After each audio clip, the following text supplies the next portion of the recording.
What is up, guys? Noli here, and welcome to my Gage Sniper Pack DLC review. I'm going to be reviewing this DLC from every angle I can come at it from, and hopefully let you guys know whether you should buy it or not. Remember, this is completely based on your preference, and the thing that's going to swing this decision for you guys is most likely going to be your preference towards snipers, funnily enough. If you don't intend to use these weapons, I see no reason for you guys to buy the DLC.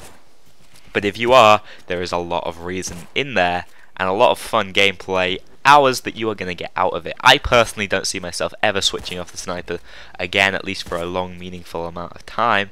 They've quickly flown into my heart as my favourite weapons. However, they are all not the same. I would definitely say one stands out to me as the best, and it's not the one you may expect.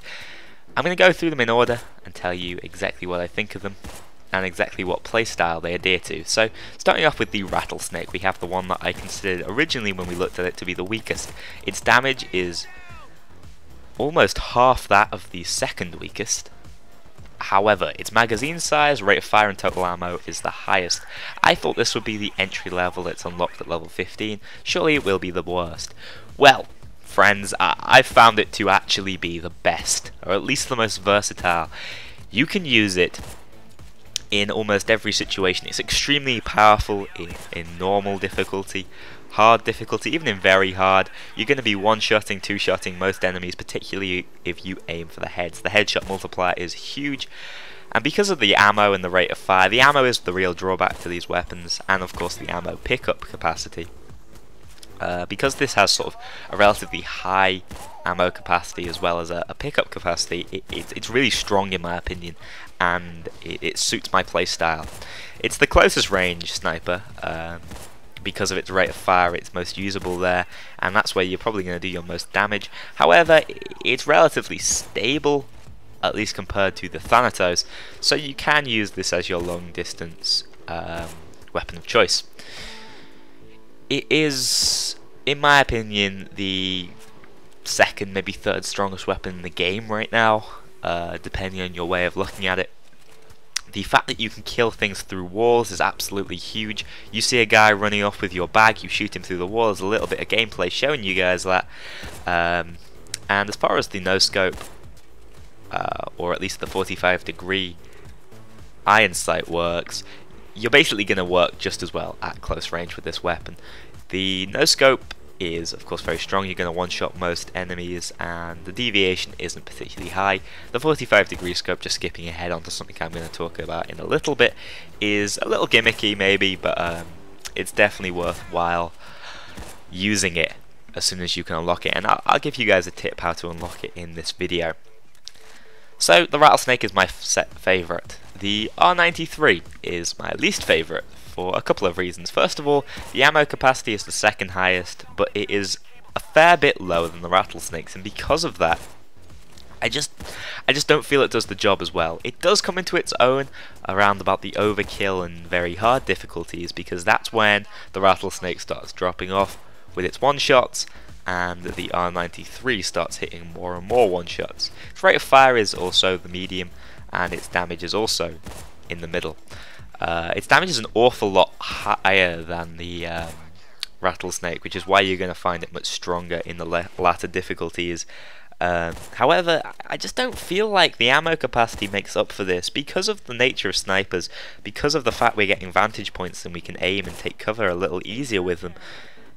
The amount of damage you're doing is less important than the amount of shots you can fire, in my opinion, and even given the fact that you can shoot through things, you're going to need more ammo to shoot through walls, because I believe it does less damage, and because you can shoot through enemies, the more ammo, the more likely chance you're going to get collateral damage, and the more kills you're going to rack up over time.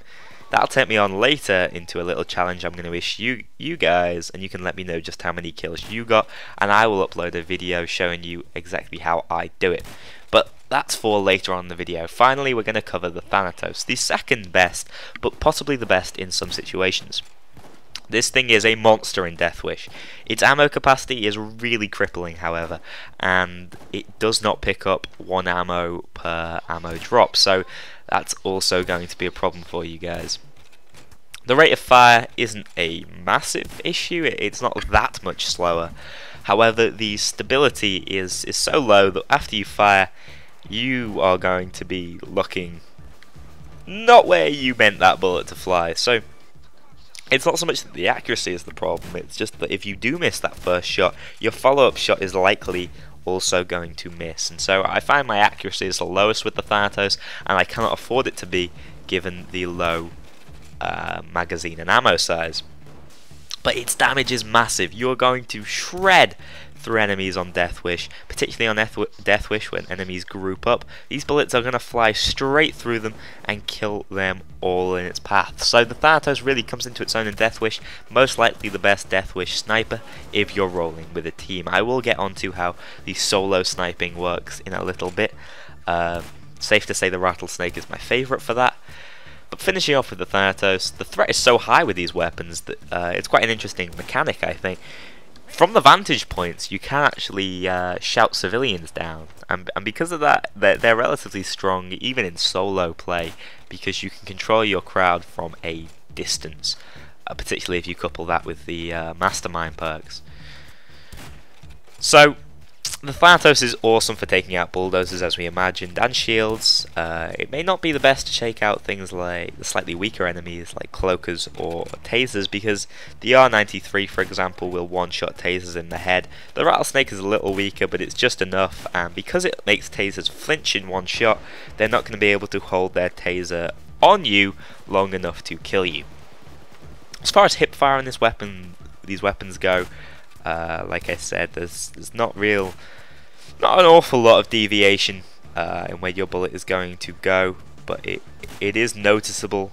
But because the deviation is relatively low, you're going to have a decent time at close range with all of these weapons to an extent. I personally think the Thanatos is the best mid-range sniper.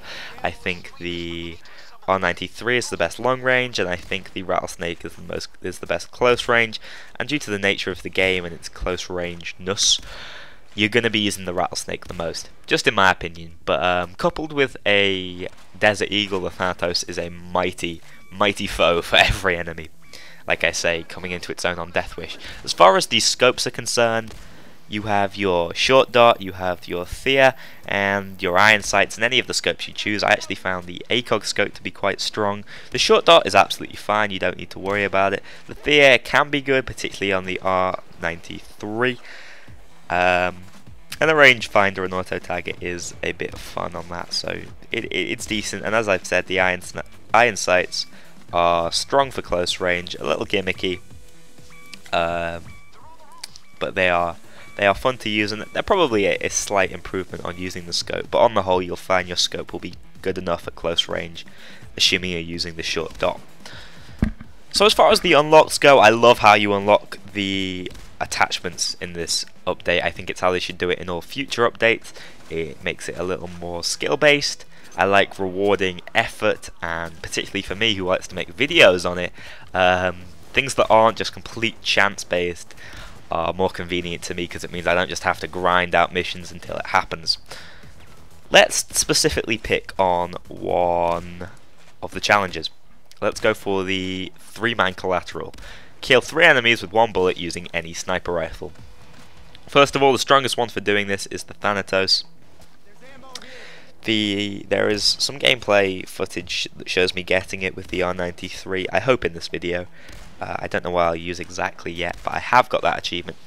And what I did is I basically stood beside a spawn point on the bank heist, the regular bank heist, and I shot straight through a row of 3 guys as they abseiled in. It's extremely easy to do. Aim for the head or the upper torso, particularly with the stronger end of the sniper rifles, the R93 and the Thanatos. You are going to get this achievement no problem, and then you'll have your 45-degree sight. I was going to make a video on it, but I thought a bit of a gimmicky video for me to make. Next up we have the vantage points and the zip lines. I've already gone through them in theory. Let's now go through them in practice. The vantage points are extremely strong. You will get focused there, and the enemies do still have great shots on you, but there tends to be reasonable cover up there. You can hold them down easily, and particularly if you're using something like the Fear with the R93, you can hold down most of the map, taking pot shots at the stronger enemies as they spawn in. Be aware that it'll make it harder to do or harder to do anything really involving the mission itself while you're up in a vantage point, and that's why we have the zip lines. The zip lines particularly noticeable again in the bank heist. I think this is the best integrated sniper map so far. You can zipline across from the vantage point right on top of the bank. It's awesome. It's going to get you right back into the combat, get you able to fix the drill, and assist your teammates in the moving of the bags towards the end of the game. In practice, it works very well. It works just the way we hoped and imagined. You have your sniper who clears the yards, you have your team inside doing the dirty business, and when things go down and the assault wave hits, the sniper really has to come into his own. I'm going to try and get a soundbite from the movie Saving Private Ryan, from the sniper in that. I forget his name, it might be Private Jackson. He's a pretty awesome sniper, and I have a clip that could go with it. So that's something to look forward to, just a bit of speculation. Achievements are improved in this, they are fun, and they now unlock things which we always like to see. Finally, of course, the community bonuses. They're nice additions. I've already been through these. Nothing compared to the actual DLC itself. So that gets me on to the point whether you should buy it or not. I feel, as I said at the start, you should buy it if you have any interest in firing these sniper rifles. They are some of the strongest weapons in the game right now. They're going to help those of you struggling to obtain the Death Wish mask. And if you ever want to make a montage, I have to say these snipers on Payday are pretty enjoyable, and they look beautiful, by the way. Aesthetically, they are great, strong, and good looking. It's just what you look for in a man, and it's just what you look for in a gun as well. So that is that. I think the DLC is very enjoyable. I think it's probably my favourite one so far. I won't ever move off snipers fully myself, and for those of you interested in snipers, definitely go for it. However, the contingency plan, based around the way they do DLCs on Payday, you will be able to use the features if you don't want to be a sniper yourself. You'll be able to use the vantage point features, assuming the host has the DLC himself. So if you just want to enjoy the vantage points, which are strong and are going to make your missions easier, keep in mind you can just let the host buy the DLC. But, of course, the snipers are what we're going for. The masks themselves, by the way, are awesome. I like how you have to unlock them now. Not too tedious, only 500 headshots. I'm already probably about halfway there, I would say. They look good, and they will look good on Mask of the Day, so I hope. Finally, to mention the solo ability. What if I play on my own? Should I buy the DLC if I play on my own? I would say yes. I would say it adds a whole new lease of life to the game. If you just want to challenge yourself, screw completing missions. Try this one, guys. Go to the top of jewelry store, so by the vantage point, with a Desert Eagle and any of the sniper rifles of your choice, any equipment of your choice. At 30 seconds in, fire your Desert Eagle. Then, this is on Death Wish, by the way, the Death Wish difficulty. Then, you have to hold off for as long as you possibly can, bearing in mind enemies will be skylifted into your sniper point. They will climb up the side of your building. It's extremely cool. You have to be accurate. Take them out from the top to the bottom as quickly as possible. It's intense, it's fun. Screw completing missions. That's what a lot of the gameplay you guys are going to be watching is from, and it's a challenge in itself. I challenge you guys to tell me how many kills you can obtain before you actually get taken down. Also, just a little bit of advice from me, any self-revive perks, because you're not allowed AI and it has to be on your own, are worth bringing, particularly the Mastermind pistol one. Pistol Messiah, I believe it's called. So, as far as missions being soloable are concerned, the missions themselves are difficult. If you have the drill skill, where the drill will fix itself, it makes it a little more possible for you to do missions that involve drilling. As I noticed, I did complete a couple on my own. And like I said, the Rattlesnake is good up close, so if you want to take the Rattlesnake into a team as a regular rifle, definitely possible, or even soloing missions. I definitely think some things will be soloable. Death Wish with the Rattlesnake, and obviously my Death Wish series will be testament to that, as I try and complete a couple with the sniper rifles. As far as team play is concerned, they are all very strong, and my original fear was too many people will be carrying them. It's possible that a full team of 4 will be absolutely fine with all sniper rifles. I think I'd rather we avoided that as much as possible, but they are strong and you don't have to worry about using them within a team. So that's that. Go out guys, challenge yourself to that, assuming you've bought the DLC. If you have no interest in snipers, again, kind of goes with the name. I would not advise the purchase of this DLC. There is a lot of other content and possibly DLCs that may be more interesting to you. For example, Armored Transport adding its new missions. But personally, this is my favourite DLC, so this is where I would choose to spend my $4.99 if I only had one $4.99. So that's that, guys. I hope you have enjoyed my Gage Sniper Pack review and I would say rant. I've just been sort of talking about it, no script, letting you guys know how I feel about it, and hopefully the gameplay speaks for itself for how powerful these weapons are. Thanks a lot. See you all in the next one.